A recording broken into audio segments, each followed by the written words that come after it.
Aquaman's greatest ally is also the son of his greatest enemy. So what is the story of Aqualad? Join me on day 16 of my Superhero Pride Month challenge, and let's talk nerdy about my favorite character from the Young Justice series, Aqualad.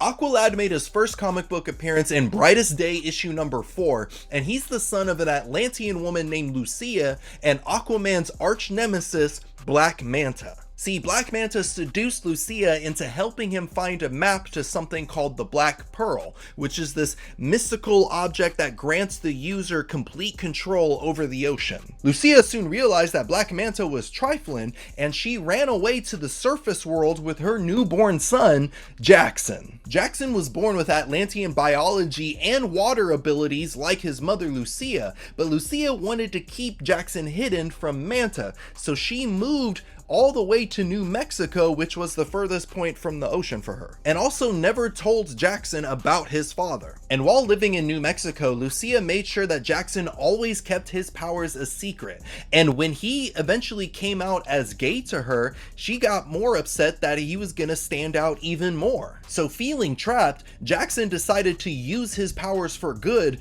and run away from home to join the Teen Titans. And initially they refused because they don't know this dude. But Jackson followed them anyway to help them fight off King Shark during a prison riot, and during which Jackson saved Robin from drowning. So after proving himself capable, the Teen Titans officially recruited Jackson to the team, giving him the name Aqualad. Lord have mercy.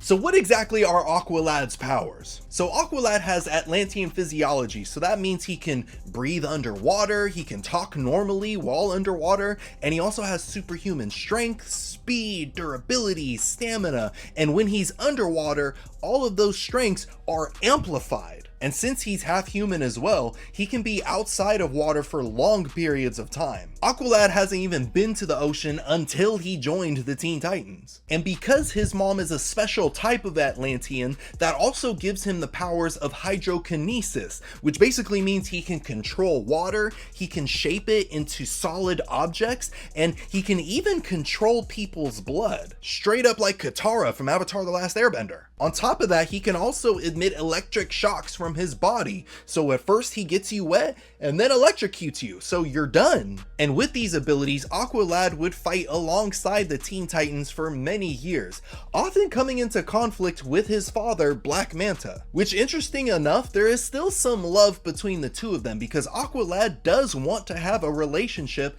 with his father, even though he's a supervillain, and Black Manta genuinely does care about Aqualad. It's just his hate boner for Aquaman is too great for him to have an actual relationship with his son. They need a lot of family therapy. Also, his dad's a supervillain, superhero rule. Aqualad would also defeat the likes of the Ocean Master, mythical sea monsters, the terrifying inhabitants of the Trench. He made such a name for himself as a superhero, he would eventually become the new Aquaman. And in my opinion, a cooler Aquaman. But now let's talk about Aqualad's love life because I love love and I love to talk about it. Now Aqualad is gay in the comics and he's had a couple of notable relationships in his story. The first one was Kenny Liu, who is the captain of Aqualad's high school swim team. Kenny was Aqualad's first boyfriend, and he wanted to run away with Kenny and start a new life with him. But when Aqualad revealed his powers to Kenny, Kenny just couldn't handle it, and he broke up with Aqualad right then and there. It was shady. But fortunately, Aqualad would find a more loving relationship with Hawei, who is a soldier of the Zebellian army. It's another race of Atlantean people from a different city. But when Aqualad first met Hawei, he showed him around his city,